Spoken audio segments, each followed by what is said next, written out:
Hello everyone, welcome to precision English classes. और आज से हम स्टार्ट कर रहे हैं सब्जेक्ट वर्ब अग्रीमेंट, जिसे आप लोग सिंटेक्स भी बोलते हैं। ओके, ये बहुत बेसिक है और इम्पॉर्टेंट है बिकॉज इसी से आपको आइडिया होगा कि कैसे एक सेंटेंस में हम वर्ब को यूज करते हैं according to the subject in different subject structures. Okay, तो हम स्टार्ट करेंगे सब्जेक्ट की डेफिनेशन से कि एक्चुअल में सब्जेक्ट होता क्या है। तो subject is the part of a sentence for which a verb is used. ठीक है, कि सेंटेंस का वो पार्ट हम जिसके लिए वर्ब यूज करते हैं। जैसे कुछ एग्जांपल्स हैं, सेंटेंसेस हैं। Ram is a boy. ठीक है, I like chocolates. Who are you, who am I. अब यहाँ पर इज है, आई लाइक है, आर है, एम है। ये इज मैंने किसके लिए लगाया?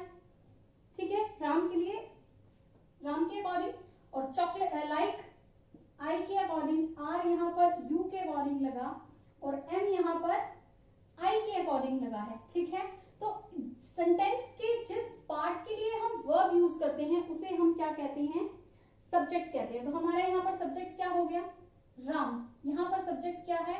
आई, यू, आई। ये हमारे इस सेंटेंसेस में क्या है? सब्जेक्ट है। अब सब्जेक्ट को हम डूअर यानी कि करने वाला और कर्ता भी बोलते हैं। ठीक है, जैसे आई प्ले चेस। ठीक है, आई ईट चॉकलेट्स।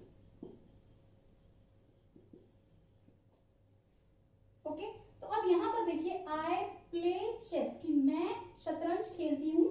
आई ईट चॉकलेट्स, मैं चॉकलेट्स खाती हूं। तो यहाँ पर प्ले और ईट क्या बता रहे हैं कि आई यानी कि मैं जो हूं वो यहाँ पर क्या हूं? काम करने वाला हूं। ठीक है, तो यहाँ इन सेंटेंसेस में क्या हो गया? आई क्या हो गया? I is the subject in sentence, in these sentences. Okay, कुछ और एग्जांपल ले लेते हैं। जैसे she is going to Delhi. ठीक है, तो यहाँ पर जाने वाला या एक्शन को करने वाला कौन है? शी। तो शी हमारा यहाँ पर क्या हो गया? सब्जेक्ट। शी हमारे यहाँ पर क्या हो गया? सब्जेक्ट। ओके, सो सब्जेक्ट क्या है ये तो हमें पता लग गया, बट सेंटेंस में सब्जेक्ट कहाँ आता है? Means what is the position of subject. तो यहाँ कुछ सेंटेंसेस लिखे हैं मैंने आपके लिए, देखते हैं। I am going to Delhi. ठीक है, तो इस सेंटेंस में हमारा एम आई के अकॉर्डिंग यूज हुआ है, तो हमारा आई क्या हो गया? Subject. Ram is my best friend, यहाँ पर हमारा सब्जेक्ट क्या है? Ram. We are playing cricket, कि हम क्रिकेट खेल रहे हैं। ठीक है, तो इस सेंटेंस से हमें क्या समझ में आ रहा है कि सब्जेक्ट हमारा क्या है? वी। ठीक है, तो इन सेंटेंसेस, इस तरीके के सेंटेंसेस की स्ट्रक्चर से हमें क्या समझ में आता है? दैट सब्जेक्ट की प्लेसमेंट कहां हो सकती है? In the beginning of sentence. In the beginning of sentence हम सब्जेक्ट को रख सकते हैं। अब इन सेंटेंसेस को देखते हैं। What are your parents. ठीक है, तो हमारा आर किसके अकॉर्डिंग लगा है? पेरेंट्स के अकॉर्डिंग। तो हमारा पेरेंट्स यहां पर क्या हो गया? सब्जेक्ट हो गया। हु आर यू, यू क्या है हमारा? सब्जेक्ट। यानी कि हमारे सब्जेक्ट की प्लेसमेंट इस तरीके के सेंटेंसेस में कहां है? In the end. अब तीसरे तरीके के कुछ सेंटेंसेस हैं। There are many children in the park. ठीक है, तो हमारा इस सेंटेंस में आर हमने किसके अकॉर्डिंग लिखा है? चिल्ड्रन के अकॉर्डिंग। तो हमारा सब्जेक्ट क्या है? चिल्ड्रन है। There is a mango tree in the courtyard. ठीक है, तो यहाँ पर हमारा सब्जेक्ट क्या है? Mango tree. तो अब यहाँ पर सब्जेक्ट की प्लेसमेंट क्या है? In the middle of sentence, in the middle of sentence. ठीक है, तो आपको ध्यान रखना है कि सब्जेक्ट जो है वो हमारा सेंटेंस के किसी भी पार्ट में हो सकता है। एक स्टीरियोटिपिकली हम सोचते हैं कि सब्जेक्ट हमारा स्टार्टिंग में होता है, या हम देखते हैं कि सबसे बेसिक हमारी जो सेंटेंस स्ट्रक्चर होती है subject plus verb plus object की, हम इसके अकॉर्डिंग सोचते हैं कि सब्जेक्ट हमारा एंडिंग में आएगा। This is correct, subject starting में आएगा। This is correct. एक हमारी बेसिक नोशन क्वेश्चन है subject plus verb plus object, इसके अकॉर्डिंग में क्या लगता है कि हमारा सब्जेक्ट जो है वो in the beginning of sentence आएगा. This is correct, but subject can be in the end, in the beginning और in the middle of the sentence, जैसा कि मैंने आपको यहाँ पर कुछ एग्जाम्पल से एक्सप्लेन किया है. Okay, so next important thing is what all can be a subject, कि हमारे सेंटेंस में सब्जेक्ट क्या क्या हो सकता है. ओके, तो इसका आंसर बहुत इजी है. There is always a noun और a pronoun. There is always a noun और अ प्रोनाउन जो हमारे सेंटेंस में सब्जेक्ट होते हैं. जैसे हमने बहुत सारे एग्जांपल अभी किए, दैट आई लाइक चॉकलेट्स, ठीक है, विराट प्लेज क्रिकेट. तो मैं ये इन दोनों सेंटेंसेस को देखने से हमें क्या समझ में आ रहा है, यहाँ पर आई क्या है, प्रोनाउन, विराट क्या है, नाउन. तो ये दोनों हमारे क्या है, सब्जेक्ट है इस सेंटेंस में. तो सब्जेक्ट क्या होता है, नाउन और प्रोनाउन. अब this is very straight that noun और प्रोनाउन जो होते हैं वो हमारे क्या होते हैं, सब्जेक्ट होते हैं. But there are other things also, जैसे टू प्लस एडजेक्टिव, जब ये दोनों कंबाइन करते हैं they acts as noun. Okay, अगर हमारे सेंटेंस में टू प्लस एडजेक्टिव हो तो वो क्या होता है, noun.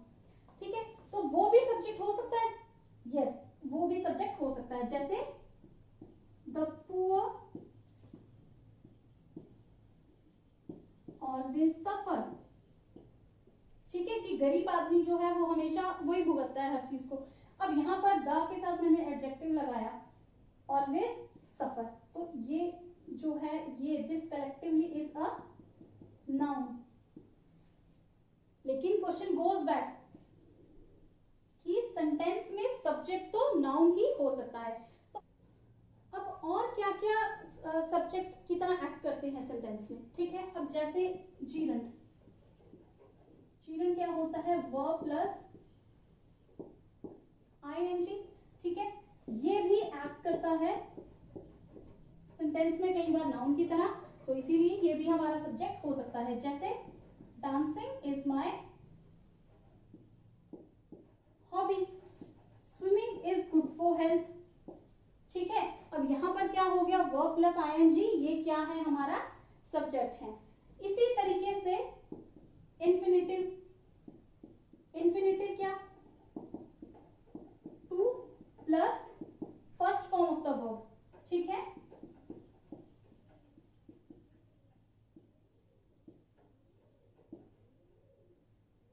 To eat chocolates is my passion,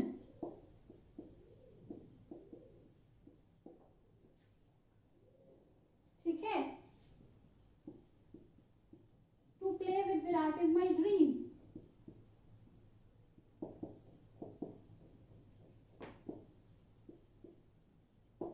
तो यहां पर दिस इंफिनिटिव, ये क्या एक्ट कर रहे हैं, हमारे सब्जेक्ट की तरह एक्ट कर रहे हैं, because this acts as a noun. So in the nutshell we can say that noun or its equivalent, noun or its equivalent, और noun का equivalent क्या होता है, pronoun. They can be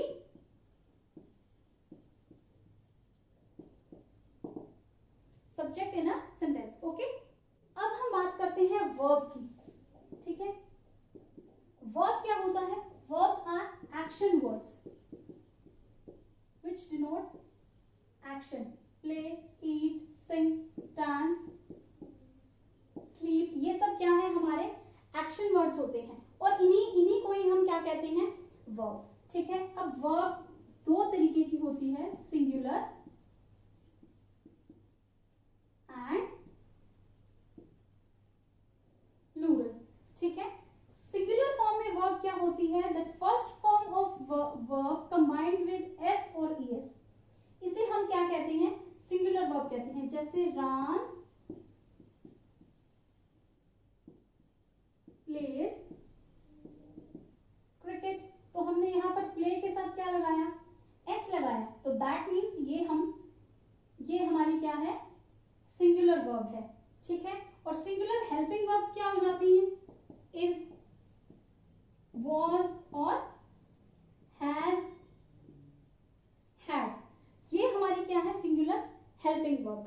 और प्लूरल वर्ब क्या होंगी,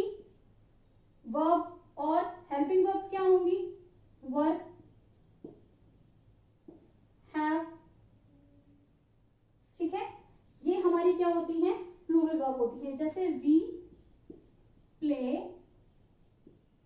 हॉकी। ओके, तो हमने यहां पर प्ले लगाया, वर्ब फॉर्म लगाई, तो ये हमारी क्या है, प्लूरल वर्ब है। We are going to sing. ठीक है, we are going to sing, हमने यहां क्या लगाया, आर, तो that is also plural helping verb. Okay, तो एक बार फिर से देखते हैं कि वर्ब एक्शन वर्ड्स होते हैं, जैसे प्ले, सिंग, डांस, जो भी हम एक्शन करते हैं ये हमारे एक्शंस को डिनोट करते हैं। ठीक है, वॉक, जंप, ईट, स्लीप, तो ये हमारे क्या होते हैं, वर्ब होते हैं। अब वर्ब को हम दो फॉर्म्स में यूज करते हैं, सिंगुलर फॉर्म में और प्लूरल फॉर्म में। सिंगुलर फॉर्म में हम वर्ब को किस तरीके से यूज करते हैं, वर्ब के साथ एस या ईएस लगा के, और प्लूरल फॉर्म में हम डायरेक्टली वर्ब फॉर्म यूज करते हैं। हेल्पिंग वर्ब्स हमारे पास सिंगुलर क्या क्या होती हैं, इज, वॉज, हैज और हैड। ठीक है, जैसे राम हैज अ बॉल, तो यहां पर हैज।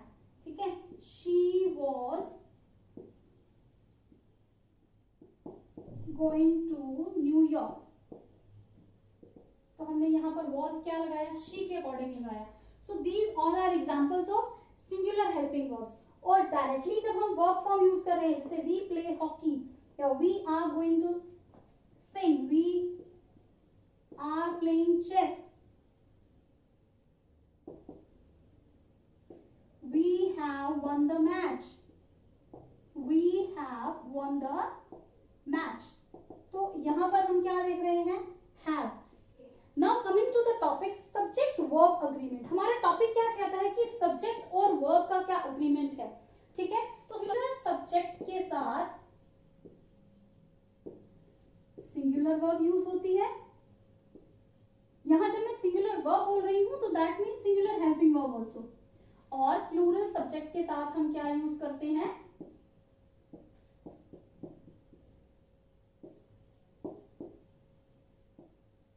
Plural verb. ओके, जैसे बहुत सारे हमने अभी एग्जांपल्स डिस्कस किए हैं, जैसे Virat plays cricket, Virat plays cricket, we play chess. तो यहां विराट सिंगुलर सब्जेक्ट है, तो मैंने यहां उसके साथ वर्ब के साथ एस या ईएस लगा के इस वर्ब फॉर्म को क्या बना दिया, सिंगुलर बना दिया। दैट मीन्स मेरा अगर नाउन या प्रोनाउन यानी कि मेरा सब्जेक्ट सिंगुलर है तो मेरी वर्ब भी सिंगुलर होगी, और अगर मेरा सब्जेक्ट प्लूरल है तो मेरी वर्ब भी प्लूरल होगी। ठीक है, we eat chocolates, he likes to eat Chinese food। अब ही सिंगुलर है, एक इंसान के लिए हम लगा रहे हैं, तो मैंने अपनी वर्ब क्या लगाई, सिंगुलर फॉर्म में। वी, दो लोगों के लिए मैंने अपना प्रोनाउन यूज किया, तो मेरी वर्ब फॉर्म क्या है, प्लूरल फॉर्म में है। ओके, तो सब्जेक्ट और वर्ब का क्या अग्रीमेंट है, दैट सिंगुलर सब्जेक्ट के साथ हम सिंगुलर वर्ब लगाते हैं और प्लूरल सब्जेक्ट के साथ हम प्लूरल वर्ब लगाते हैं। ओके, अब ये कुछ एग्जांपल्स हैं आपके सामने स्टूडेंट्स। देखिए, 2 kilometres is a long distance, team was given trophy, my team is very strong. अब ध्यान से देखिए आप इन सेंटेंसेस को, 2 किलोमीटर्स प्लूरल नाउन है, तो इसका मतलब मेरा सब्जेक्ट क्या हुआ, प्लूरल, लेकिन मेरी जो वर्ब है वो क्या है, singular. Team, group of players, number of players, कि क्रिकेट टीम 11 है, अलग अलग टीम में अलग अलग प्लेयर्स हैं, लेकिन मेरी वर्ब क्या आ रही है, सिंगुलर।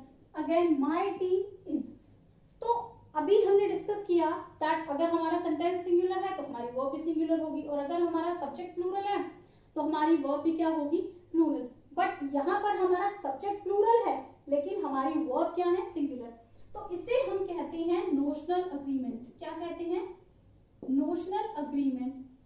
जहां इस तरीके के सेंटेंसेस में we go by the logic. देखिए, 2 kilometres is a long distance, कि मैं 2 किलोमीटर्स नॉट चले, कंबाइंड डिस्टेंस की बात कर रही हूँ।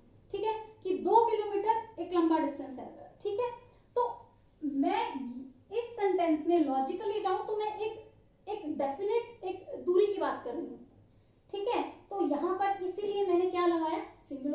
वर्ब लगाया, टीम वॉज गिवन ट्रॉफी।